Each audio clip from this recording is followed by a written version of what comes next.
Hello. It is Monday afternoon, and you're probably watching this on a Tuesday as I'm trying to do it a little bit ahead of time. This is the mid to late month national market report that we try to get out for you to look at real estate as a whole, as happening across the country. Our more monthly market updates, those are all me and our company looking at the statistics just here in Clark and Oconee County, whereas this is a little bigger, more broad, what's going on across the nation. So there's a lot of good information in here.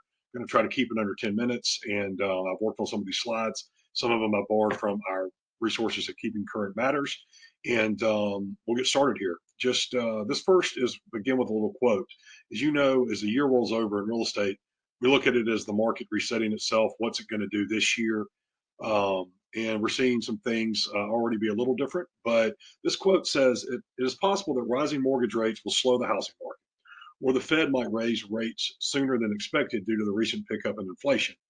But I believe one thing is certain: inventory will tell the tale. And that is from Bill McBride, who is the founder at Calculated Risk. And we agree with that. Inventory is going to be the real story here. We know rates are going up, we know inflation's happening, but really it's going to be, how is this year different than last? The bad news is listings are still at record lows. That is what we're still seeing, even though we are seeing a lot of listings come to market now in January in our area. We're talking about this as the whole of the country. So if you look, the listings right now in the state of Georgia are down about 22%. Other areas, like look at Idaho here. I didn't know Idaho had such a large housing market, but they're down 55%. Um, so Athens, I feel like our inventory has been more on par with recent years than some other areas, but overall we still are very low on listing inventory, and we just can't sell what we don't have. Buyer demand, as you're going to see, is still there, but we don't have the listings, or really sometimes the listings in the right price points to help these buyers. Month of inventory since 2019 of the homes for sale. So let's go back here to 2019. And you can see where we had about a 4 month inventory to 3 months, which is a pretty healthy market that still favors the sellers. But look at where we are right now. This is where we are here in November. This is a little bit behind on the statistics, but we're at a 2 month inventory in November of 2021. And that didn't really change in December. So we're probably still right about there. Now, when we've got that low inventory of homes, we know what that means. It is positioned for a seller's market. Kind of seeing that continue. Talking about buyer activity, because that's a big thing. If we don't have people looking to buy these homes, that will eventually squelch everything. But this is what we've looked at a few times on this report. This is showing time activity. For those of you who do not know, showing time is an application that is used by a lot of MLSs to set up and request showings. And basically, by looking at this data, you can kind of see the monthly index. And if this tracks back all the way to pre-pandemic, which would be January, and we are still above in November, the showing activity exceeds pre-pandemic numbers. And November is historically a very low activity market. Your biggest ones are going to be ramping up now February, March, April, May. And if you look at the activity, that's still been very strong, kind of representing that buyers are not getting out of the market. So we still need the listings, but our buyer activity is still really good. Here's one thing I did want to note. I found this information from NAR and on another slide in existing home sales, and basically where things are up.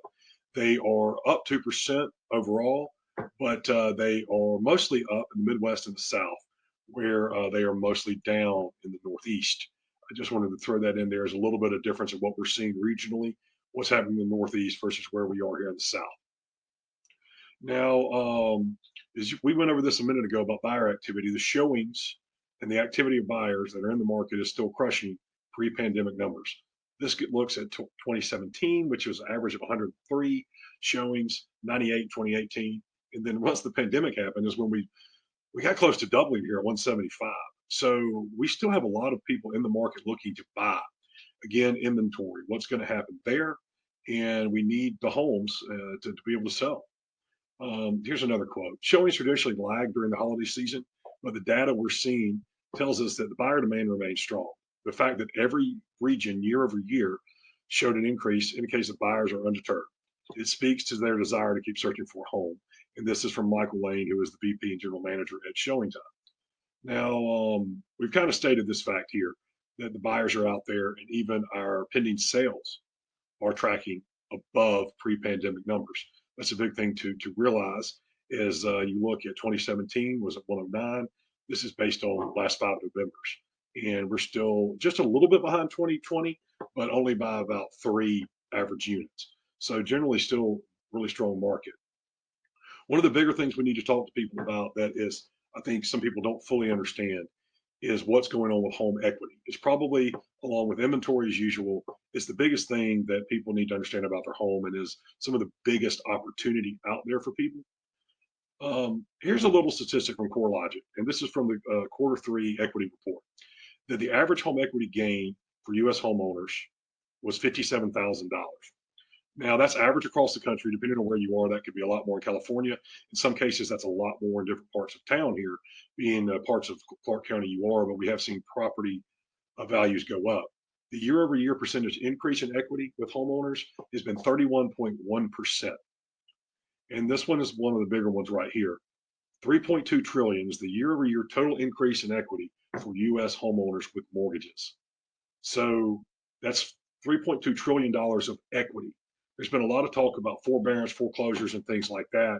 And when you're looking at the amount of equity that Americans now have in their home, you're seeing why these foreclosures and forbearance issues have not been a problem in the housing market.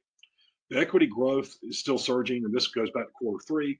But right here, Georgia, they're averaging $50,000.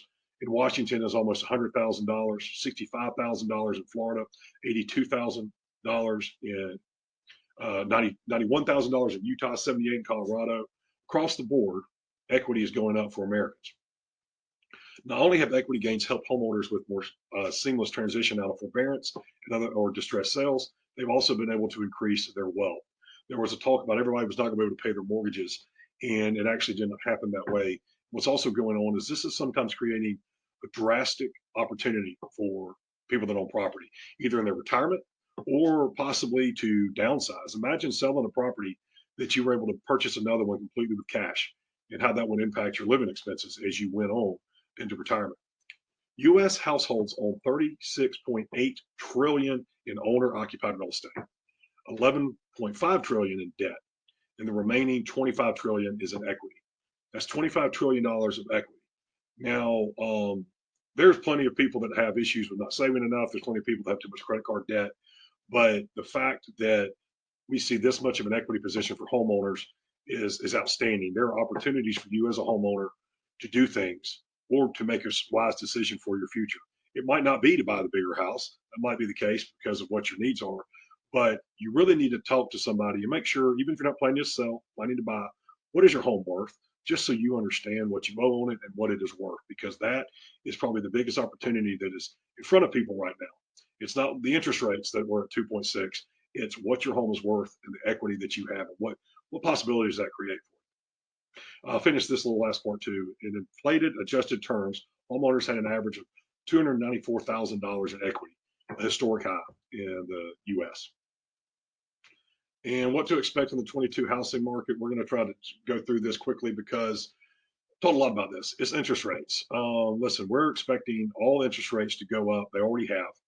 And this is going to happen. So you need to keep that in mind. If you're sitting on the sidelines and you think the prices are going to come down, they're not going to come down based on what we're projecting, but the interest rates are going to go up.